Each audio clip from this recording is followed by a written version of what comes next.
tous, je m'appelle Carole Maupin, je suis cardiologue et j'exerce au sein de l'Institut. Et j'ai effectivement 5 minutes pour vous parler de la cardiologie connectée.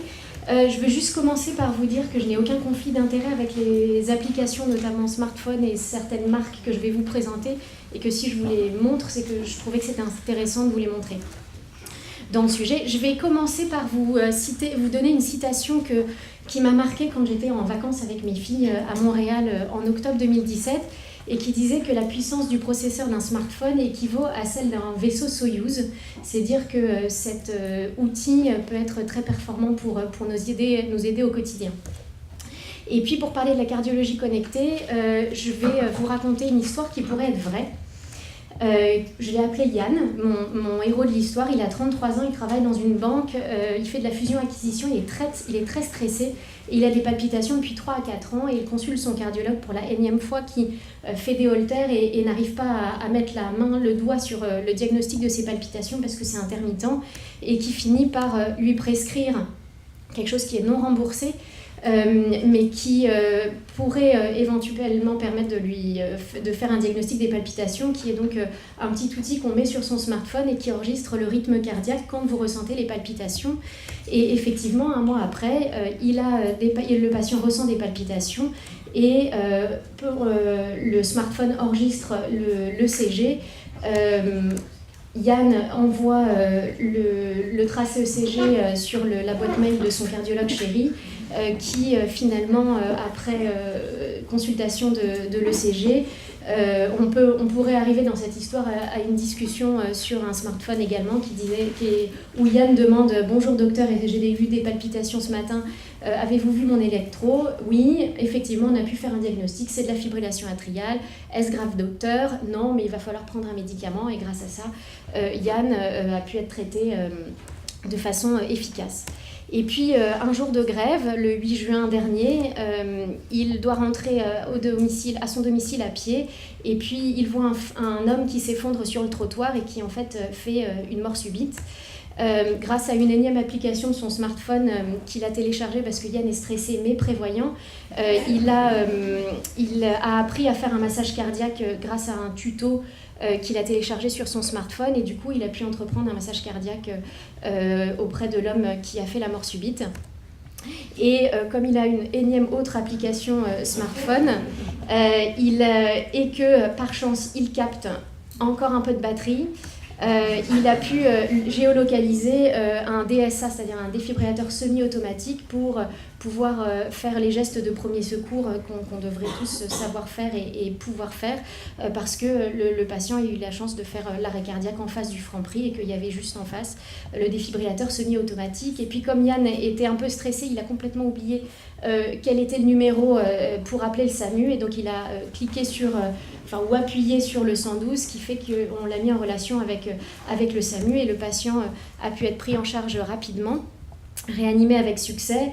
Et dans le camion embarqué du SAMU, ils ont pu donc enfin réaliser un électro une fois le rythme cardiaque rétabli, qui grâce à une plateforme qui est en train d'être développée et qui va pas tarder à arriver sur le marché, a pu interpréter l'électrocardiogramme grâce à une technique d'intelligence artificielle et qui a pu faire un diagnostic de syndrome de maladie rare qui s'appelle le syndrome de Brugada, qui a été responsable de la mort subite devant Yann. Par ailleurs, Yann, quand il a acheté son petit dispositif pour enregistrer les palpitations, a accepté sans trop les lire les conditions générales de vente qui, j'espère, ont été mises entre des mains bienveillantes pour faire ce qu'on appelle de la big data parce qu'il y a beaucoup de personnes qui téléchargent des applications et donc il y a énormément de données qui sont disponibles et j'espère qu'avec la big data on va pouvoir faire des prédictions assez précises qui par exemple pourraient dire que celui-là fait un infarctus du myocarde le 9 septembre et puis celui-là de l'insuffisance cardiaque aiguë en juillet 2018 et puis éventuellement une mort subite prévue pour celui-là le 19 octobre 2018. Alors, l'épilogue de l'histoire est qu'il y a effectivement de plus en plus d'outils pour l'aide à la prise en charge des maladies cardiovasculaires, ça c'est sûr. Attention quand même, en général, ce ne sont pas des dispositifs médicaux et heureusement, je pense qu'on a de longues années devant nous et que ça ne nous remplacera pas. Que ça peut générer chez nous, on parlait de la télécardiologie, beaucoup de mails et beaucoup de supports informatiques et donc il faut éduquer nos patients à pas trop nous inonder de mails mais savoir quand est-ce qu'il faut donner l'alerte, etc. Ça pose la question des sécurités de données, on en parle beaucoup en ce moment et c'est un vrai sujet, je pense. Et je vous remercie de votre attention. Est-ce qu'il y a des questions pour Carole Maupin? Carole est candidate à un poste de praticien hospitalier à la Pitié-Salpêtrière. Candidate. Hier soir, la collégiale des cardiologues s'est réunie dans ce bâtiment, a classé Carole Maupin première.